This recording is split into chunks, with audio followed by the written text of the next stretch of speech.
The cargo bay was cold and silent, just metal walls, flickering lights, and the low hum of an old freighter drifting in orbit around a dying moon.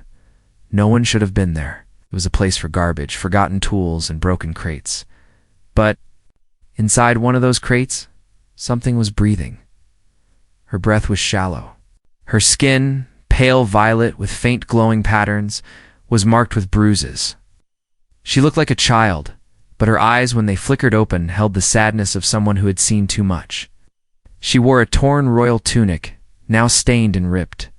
A metal tag was fixed around her neck, not with her name, but one single word: flawed. She wasn't asleep. She was barely alive. That was how the humans found her. Captain Rowe hated junk runs. Credits were low, and this stretch of dead space was full of abandoned ships. Old Empire cargo freighters like this one often held salvageable tech. Maybe a fusion cell, maybe black market parts. Easy money if you had nerves. Scanner caught a heat source, said Tara, the ship's navigator, frowning at her screen. But, it's week to week for working tech. Rowe grunted. Still worth checking. The small human salvage ship, the Ember Ark, docked with the old freighter. The team wore light suits, not full armor, just enough to filter out toxins and alert them if the oxygen dropped. They moved fast, careful not to trip over loose wiring or unstable floors. Then Rowe stopped. He heard something faint, muffled, like breathing through cloth. He turned his head, scanning the area with a small flashlight. The beam landed on a dented metal crate, half covered in frost. A slow, rhythmic thud came from inside. "Open it," Rowe said, hand on his sidearm. The crate hissed when unlocked. Cold vapor spilled out, and inside, curled up like a scared animal, was an alien girl. No older than 13 by human appearance, but her species was unknown. She didn't speak. She just stared at them with wide silver eyes, and then she passed out. Back on the Ember Ark, the medical bay was tense. The girl was placed on the main table, wrapped in blankets, hooked up to monitors. Her pulse was faint, her breathing unstable. "She's royalty," muttered the ship's doctor, surprised. The markings, the ears, the skin hue, she's Zarithbla, dead noble. Rowe raised a brow. Then why was she locked in a crate? No one had an answer. But Tara found something even worse. "There's a bounty on her," she said, holding up a data tablet. "Empire flagged, live or dead. Says she's a danger escape to genetic experiment. Calls her ... defective." Oh. Rowe stared at the girl again. She didn't look dangerous. She looked broken, and yet the tag around her neck said enough. The Empire had labeled her, thrown her away like trash, and paid others to keep her gone. She woke up hours later, quietly, slowly. Her eyes fluttered open, and her body tensed the moment she saw the humans standing around her. "Don't hurt me," she whispered, voice trembling. "Please don't send me back." The crew froze. Her words weren't fluent but clear enough. "No one's sending you back," Rowe said softly, taking off his gloves to show he meant no harm. "You're safe here." But the girl didn't believe him. She pulled the blanket tighter around herself and looked around like she was expecting to be caged again. Her voice broke when she spoke next. "They said I was wrong, not perfect like the others, so they ... threw me away." Tara swallowed hard. "What's your name?" The girl hesitated, and almost like it hurt to say it, she answered, "I don't have one. They called me flawed." Later, when Rowe stood alone in the control room, he stared out at the stars. He'd seen many things in this galaxy: pirates, corrupt generals, scavengers pretending to be heroes, but never had he seen royalty thrown out like garbage. He had a choice now. Turn her in and collect the bounty, or risk everything his crew, his ship, his life to protect a girl who had no one. He didn't need long to decide. "She stays," he said to himself. "Whatever she is, they don't get to erase her." Outside the window, the stars shimmered, cold and distant. But inside the ship, for the first time in days, a small warmth returned. Because sometimes, the ones thrown away are the ones worth saving most. The lights in the medbay were dim, soft, almost like candlelight. The hum of machines filled the silence. And in the center of it, Alshi lay still, wrapped in a blanket too large for her small body, breathing shallow. eyes shut, but then she twitched.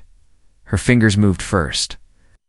Then her eyes opened, slow and cautious, as if she feared what she might see. She didn't scream. She didn't cry. She whispered, "Please, don't touch me." Captain Rowe had been watching from the corner. The moment he heard her voice, he stepped forward, but gently, like one might approach a wounded animal.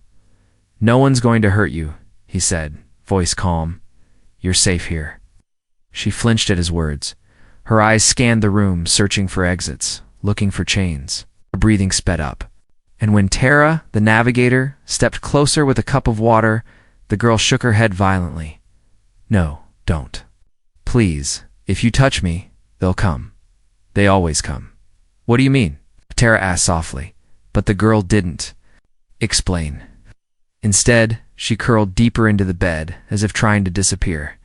It took 3 days before she spoke again.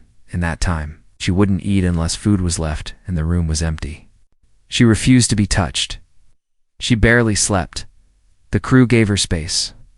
But Rowe stayed close, sometimes sitting in the hallway outside the med bay, just so she wouldn't feel alone. Finally, on the 4th day, she spoke so quietly, it was nearly lost in the air. "You're human," she said, staring at Rowe. "Yes," Rowe nodded. "And you, I don't know anymore." He waited, let her think. And after a long silence, she whispered, "They said I was a mistake. My gift didn't work right." "Your gift?" Rowe asked, leaning forward. She looked away. "All the others had power, but mine, ... It hurt someone. So they called me cursed. They said I was flawed." Her voice cracked. "My stepmother locked me in the crate, said if I stayed in the Empire, I'd bring shame." Rowe clenched his jaw. He had seen cruelty. This was something else. "You didn't do anything wrong," he said. The girl shook her head. "You'll turn me in." "Everyone does. I'm worth credits, right?" Rowe didn't answer. She already knew the truth. Later that evening, the ship's AI pinged Rowe with a warning. "High priority alert. Imperial patrol has entered this sector. Target search confirmed. One missing Zareth-blooded subject. Status: shoot. On site or retrieve." Rowe stared at the message. He didn't need to guess who they were looking for. "She's not going back," he muttered, deleting the alert. Meanwhile, Tara had left a soft blanket and a small stuffed animal near the girls. Bed something human children kept during sleep. She didn't say anything about it, just placed it down and walked out. That night the girl finally slept for more than 2 hours. When she woke, she was still holding the toy for the first time. She didn't push it away. By the 6th day, the girl sat upright in bed. Her eyes still watched everything carefully. But she was more alert, curious, quiet. Tara entered again, this time holding a small projector device. "Want to see something?" she asked. The girl didn't reply. Tara set the device down and tapped. A soft blue light shimmered above it, showing a peaceful Oshina place the girl had never seen. "What is that?" she asked in awe. "Earth," Tara smiled. "Our home." The girl leaned forward. "It's beautiful. You'd like it," Tara said. "No stepmothers, no cages, just waves and sky." The girl hesitated. Then quietly she said, "Do humans have names?" Tara blinked. "Of course." The girl touched the collar still hanging from her neck. The word flawed glowed faintly in red. "I want a name," she whispered. Tara smiled gently. "We'll find you one." Captain Rowe met with the crew that night. "She's not cargo," he said. "Not a bounty. Not a job. She's one of us now." Tara nodded. "We can't leave her to them," the engineer added. "But if they find out we're hiding her, the Empire will declare us traitors." Rowe didn't hesitate. "Then we stay hidden. And if they come, we fight." Outside the medbay, the girl stood quietly, listening through the wall. She had heard every word. She wasn't trash anymore. Someone was choosing her, the first time in her life. But deep in the galaxy, a transmission echoed across black space. One line, one order. If she's a live eraser, The Empire wasn't done, but neither was she. Asterisk, she stood in the ship's observation deck, staring at the stars. Her arms were wrapped tightly around her chest, her feet bare against the cold floor. She didn't blink much. She didn't move either, but the ship did. Systems that hadn't worked in weeks were suddenly functioning. Doors stopped sticking. Lights stopped flickering. The engine hum felt smoother. And no one could explain why. No one except Ro. He watched her quietly from the hallway. Watched the way her silver eyes followed each moving star like she was listening to them, like she heard things no one else could. She wasn't dangerous. She was different. And maybe, just maybe, that was something powerful inside the engine room. Things got stranger. The warp core had been unstable for days. The crew had planned a full shutdown and rebuild. But when the engineer walked in one morning, the control lights were green, not just working optimized. Who ran a calibration while I was off shift? He asked. No one had. The log showed no manual entry, no system override, nothing at all. But a faint energy residue was found, same frequency that flickered around the girl when she was frightened. She fixed it, the engineer whispered. Without touching a thing, in the mess hall she finally joined the crew. Quiet, distant, but present. They gave her space. No one asked questions. No one stared. A small human boy, maybe 6 years old, sat beside her and offered a piece of fruit. She hesitated and took it. The boy smiled. My mom says you're magic. She didn't answer, but her eyes shimmered just a little that night. Tara walked into the med bay where the girl was resting. She carried a small data chip. I brought you something, Tara said, placing it beside the bed. What is it? The girl asked softly. It's a name generator. Human names. You pick one? The girl blinked. I don't know how. Tara smiled. Just scroll. Stop when something feels like you. The girl scrolled, slowly, carefully. Then she paused. The name on the screen glowed soft blue. Nova. She whispered it out loud. And for the first time, she smiled. Captain Ro updated the ship logs that night. Name: Nova self-chosen. Status: protected under crew charter. Species: Zer, blooded, unknown gift type. Classification: not cargo, not bounty. Family: it was risky to keep her. Ro knew that, but watching Nova slowly begin to heal, to laugh just a little, he knew. He'd made the right choice. She wasn't flawed. She was growing. But peace never lasted long. The ship's proximity alarms flared red. 2 unidentified vessels had entered the system. Zereth. Patrol cruisers. No broadcast, no warnings. Just slow, steady approach. They're not scanning, said Tara, staring at the console. They're hunting. Ro clenched his fists. No, she's alive. Down in the engine bay, Nova was already shaking. I can feel them, she whispered. They're close. They're looking for me. Ro kneeled beside her. We won't let them take you. She looked up at him. You don't understand. If they get close enough, they can track me. How? In my mind. They built me to connect to the grid. I'm not just royal. I was engineered. The room went quiet. What did they want you for? Ro asked. Nova lowered her head. To control ships, to command fleets. But I couldn't do it perfectly. My power hurt people, so they said I was broken. The crew had no time left. Nova had to be hidden deep. They lowered her into the engine core chamber, behind energy fields and interference walls. Not a prison, just the safest place on the ship from external scans. As she curled up in the shadows, she whispered to herself over and over, not broken, not broken, not broken. Outside, the patrol cruisers passed without docking, but they launched probes, silent, fast. Searching, Nova reached out with her mind. Just a little. She touched the signal of the proband, shut it off. Across the deck, lights surged. Screens sparked, and the probe floated, dead in space.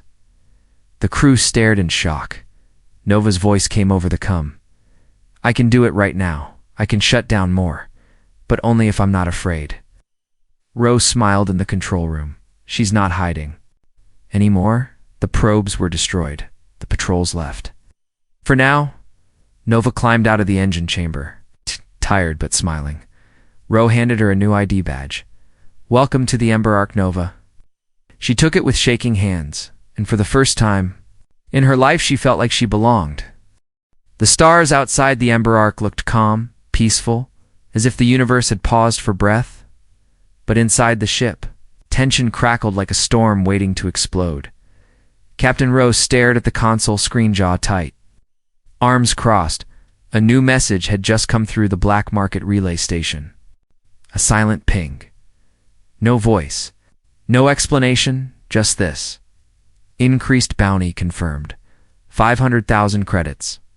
Target, Nova, dead or alive. And attach a current image of her. Taken on their ship, someone had leaked her location. Ro hit the lockdown. Protocol, all non-essential power was diverted to shields. Communications were cut. Scanners stayed on full alert. Tara burst into the control room. We're exposed. That photo wasn't from a patrol, someone inside the network sent it. Could be a traitor we bought parts from, Ro muttered. Or someone who scanned us last port. We need to move. Ro nodded. But we've only got one way. Out of this system, and the warp drive's still unstable. In the lower decks, Nova sat alone in the engine room, her knees hugged to her chest, eyes glowing softly in the dark. She felt it before anyone said a word. They're coming. Didn't know who they were, but she could feel them, dozens of minds, like heat signatures in her thoughts. Hungry, focused, paid, bounty. Hunters, the first attack came 6 hours later. A cloaked ship dropped out of warp's leak, fast armed to the teeth. It didn't hail. It didn't wait. It fired. The Ember Arc shook hard as the shields absorbed the hit. Sparks flew. Pipes burst. The emergency lights turned red. We've been marked, Ro said. That wasn't a warning shot. Nova ran to the bridge as Tara struggled to stabilize the systems. Ro turned and saw her barefoot, eyes wide, chest rising and falling with panic. You shouldn't be here, he said, grabbing her by the shoulders. Nova shook her head. I can help. You've done enough. I can help. Oh. She reached forward, touching the CUM screen. It changed instantly. Map overlays shifted. Enemy patterns appeared. Weaknesses blinked on screen. Nova's mind was now connected to the ship's systems like never before. She's sinking. Tara gasped. Nova wasn't just using her gift. She was controlling it. Outside, the bounty ship launched a boarding pod. It struck hard, tearing into the hull like a blade. 2 hunters stormed in metal armor, pulse rifles, glowing visors. They didn't speak. They weren't here to negotiate. They were here to collect. Nova didn't run. She stood in the middle of the hallway, small and unarmed.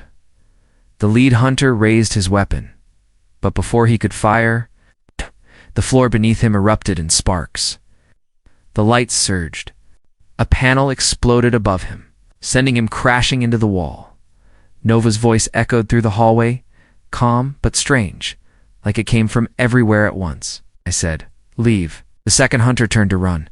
The blast door behind him slammed, shut without a button pressed. Trapped, the crew arrived seconds later.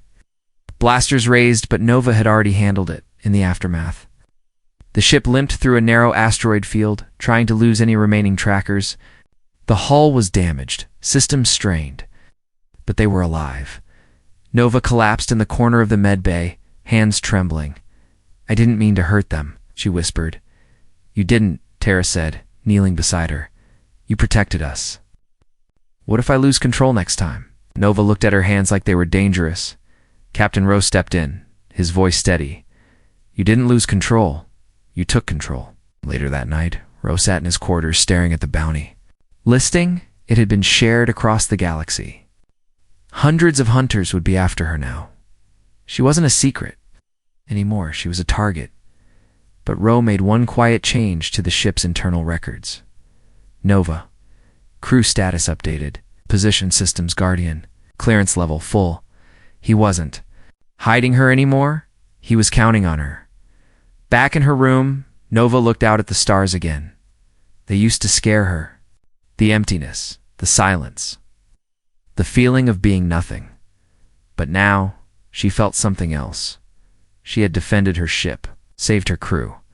She had faced a gun and didn't run. She wasn't trash. She wasn't a mistake. She was rising, but far across. The galaxy, her stepmother's ship, received the bounty update. She didn't smile. She snarled. "So she survives," the woman growled. "Let her, because when I arrive I'll end her myself." Asterisk, the Ember Ark floated in silence near a gas giant, hiding behind the shadow of its largest moon. Lights were dim, engines were off. The crew held their breath, listening, waiting. But Nova was already awake. She sat cross-legged in the dark cargo bay, eyes closed, body still. Around her, small tools and wires floated gently in the air, suspended by an invisible force. She wasn't just learning to control her, its gift anymore. She was learning to shape it. Every beat of her heart was like a signal, each one, echoing through the ship, speaking to metal, light, and energy. The girl they once found in a crate was now tuning herself to the ship's soul, but inside her chest, the fear hadn't left. She still remembered the sound of her own screams. 3 days passed. The crew repaired what they could. But the damage from the bounty attack had left them vulnerable. Half the shields were down. Their weapons overheated too fast. They needed parts desperately. They voted to land on a trade moon. Velk Station, neutral zone. Black market sellers. No Empire flags. No questions asked. But danger hid in every shadow. Nova wasn't allowed to leave the ship, but she felt it. When trouble started, a human child on the crew, 8 years old, son of the engineer, had followed his father into the station. But he got lost in the crowd. By the time the father noticed, the boy was gone, and Nova felt it like a wave of panic slicing through her chest. She didn't wait. She grabbed a small cloak, slid past the maintenance hatch, and stepped into the world she feared most outside. Velk Station was loud, messy, and full of strange smells. Creatures from 100 worlds walked its halls. No one noticed the small figure in the oversized cloak. No one saw the terror behind her glowing eyes. But Nova didn't stop. She felt him tiny sparks of fear, echoing through the air like whispers. Her gift didn't just control systems. It felt emotions, signals, heartbeats. She found the boy too.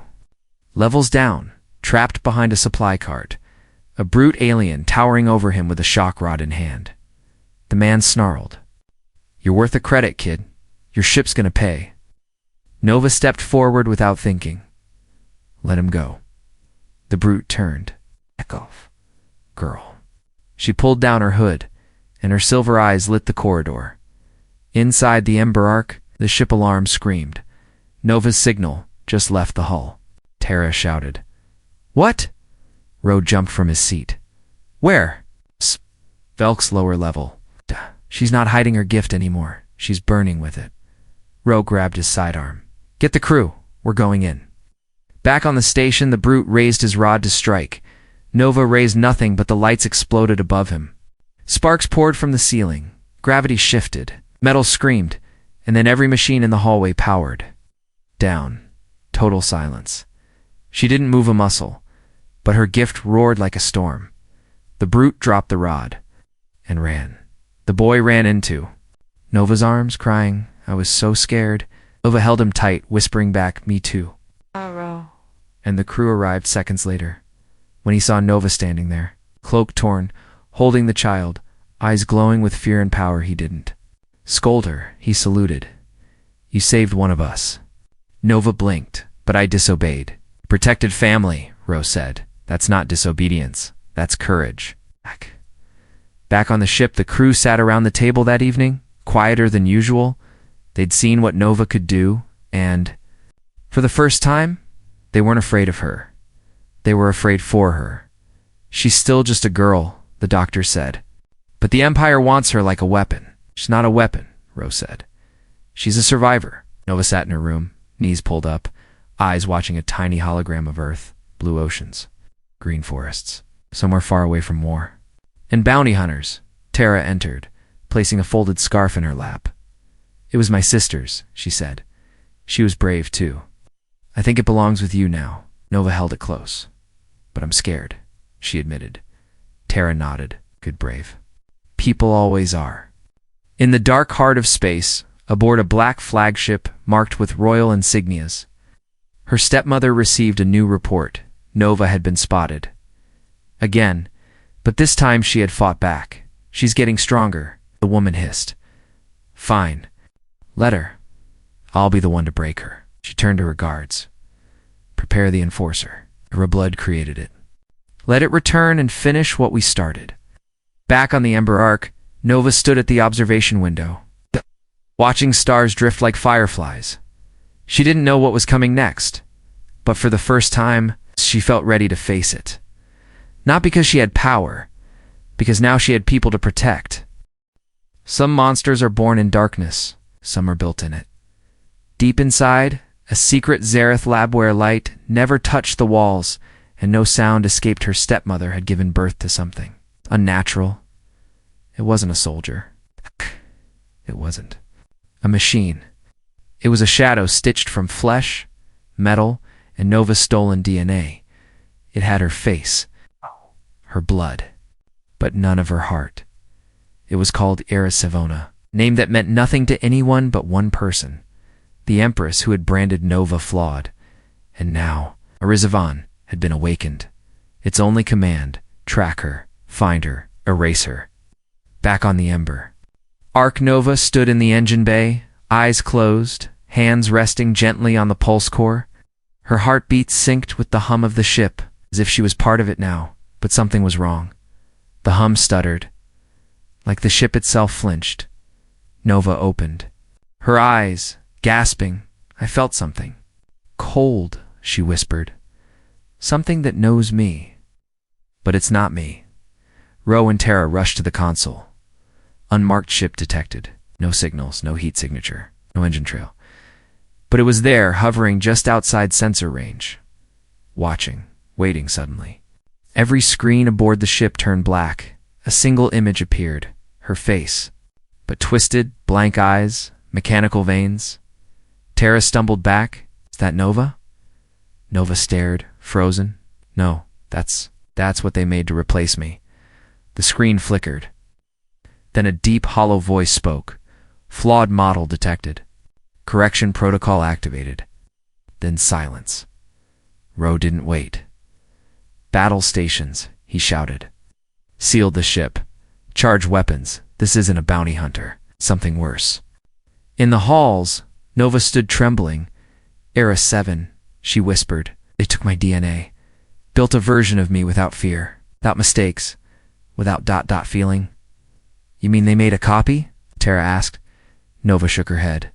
Not a copy? A punishment. If I ever returned, she was made to erase me. The lights flickered again, and then impact, the Ember Arc, was thrown sideways as the stealth ship slammed into it like a silent blade. No explosions, just pressure, like space itself. Had shifted, hull breach warnings echoed. She's boarding, Ro growled. She's not waiting this time. The crew armed up. But Nova stepped in front of them. No guns will stop her, she said. You'll only make her angrier. Then what do we do? Ro asked. Nova took a breath. I face her, alone. They found each other in the cargo bay to reflections. One made from pain. One made from purpose. Eris 7 stood still, her skin smooth like plastic, eyes white and glowing. Voice flat. You are defective, she said. I'm alive, Nova replied. You feel fear. You hesitate. You care. These are errors. Oh, Nova said, stepping forward. These are choices. Era 7 raised her hand. Nova braced for an attack, but instead, the lights above shattered, the floor buckled, and the walls rippled with magnetic waves. Era 7 wasn't just fighting physically. She was hacking the ship through Nova's own genetic signature. The Ember Arc began to shut down, lights fading, systems failing, life support dropping. In the control room, Tara screamed into the mic. She's draining the ship. She's connected to our systems, the engineer yelled. Using Nova's frequency, Ro's knuckles turned white. Then give Nova the bridge. Full override. But she is the ship now. Let her fight back. Nova closed her eyes, reached inward. Not with fear. Not with panic. With memory. She thought of the crew. The boy she saved. The scarf Tara gave her. Stars outside the window, and then she pushed. Every system that had shut down reignited. Sparks burst across the deck. Power surged. The ship pulsed with life again. And Era 7 blinked, staggered. "You are unstable," she muttered. "No," Nova said softly. "I'm just human enough." The floor beneath Era 7 cracked. The core engines roared, and Nova channeled the entire ship's energy through her voice. "This is my home. You can't take it." The blast wasn't fire. It was code.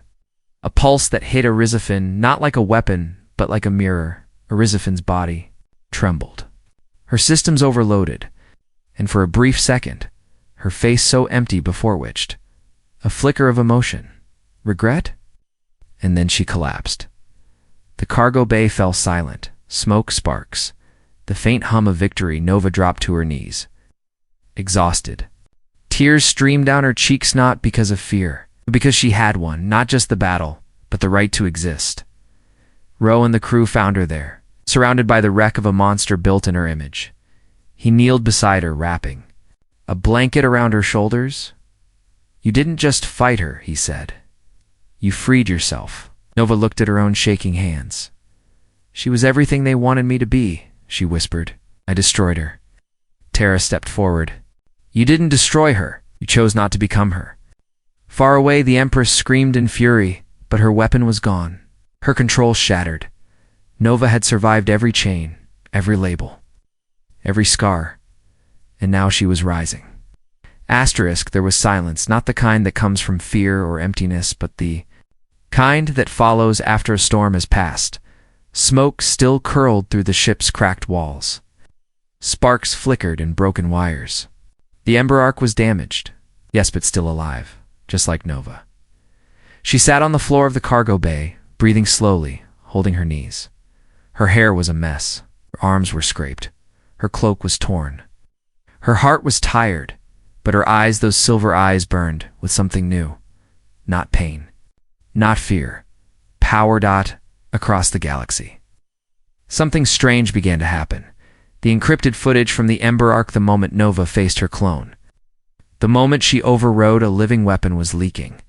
Ro had uploaded it to a private relay for L. Backup, but someone had shared it. Now every rebel colony, every hidden outpost, every neutral world saw the truth. A young girl, marked flawed, thrown away like trash, had stood alone. And with it came questions. Why had the Zareth Empire hidden her? What else were they hiding? Legend had begun. Nova didn't want to be a symbol. She didn't want revenge, or power, or war. She just wanted to belong as the crew worked. Day and night to patch the ship. Nova walked the halls, helping where she could, lifting tools, guiding power currents, holding flashlights steady. She didn't float things with her mind anymore. She asked if she could help, and every time, someone said yes. Because now no one saw her as a weapon, they saw her as family. In the main hall, the meeting was called. Captain Ro stood before his tired, bruised crew. Nova stood beside him, holding the scarf Tara had given her, folded neatly in her hands. "We've received offers," Ro said. "All over the Outer Rim. Rebel forces want to protect her. Neutral worlds want to speak to her. One system even offered her citizenship." He looked at Nova. "But this isn't just about them. This is about you. Where do you want to go?" Nova didn't speak for a long time. Then quietly she said, "I don't want to run anymore. I don't want to hide." She looked around the room, meeting every pair of eyes. "I want to stay with the people who didn't throw me away." Silence, then applause. They celebrated that night, not because the Empire was defeated, not because everything was safe, but because she was still there. And still choosing to stand, Nova sat beside the engineer's son, sharing fruit cubes and smiling at his stories. She let Tara braid her hair for the first time. She laughed a sound no one had heard from her before. Captain Ro raised a glass. "To the girl they called flawed," he said, "who turned out to be the strongest of us all. But far beyond the party, The Empire seated. The Empress saw the footage. She saw the girl alive. She saw the people cheering, and she knew. She had lost something that no bounty could recover: control, so she ordered silence. She pretended the girl never existed. She buried the files. She threatened anyone who spoke the name. Nova, but it was too late.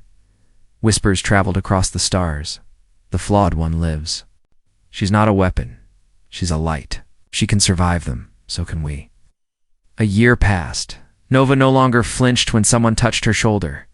She didn't cry when the lights flickered. She didn't whisper apologies for being different. She trained with the crew, learned languages, fixed circuits. Her powers grew calmer, stronger, more stable. She visited planets, spoke to children like her, held the hands of the scared and broken and told them they weren't mistakes. She didn't need a crown to be royal. She didn't need revenge to feel powerful. She had become something more: a story, a spark, sign of hope. One day, as the Ember Arc flew over a golden planet covered in forests, Nova sat by the window watching birds soar below. Terra joined her. "You okay?" Nova smiled. "I'm home. You've never been to this world." Before, Nova touched her chest. "I don't mean the planet." She looked at the crew working behind her, laughing, yelling, building a new sensor array. She smiled. "I mean here. With them." No one called her flawed anymore. They called her by her name, Nova. And whenever someone asked what changed the galaxy, what sparked the rebellion, what broke the silence of the Empire, someone always answered it wasn't an army, wasn't a king. It was a girl they tried to erase who stood back up and lit the stars on fire.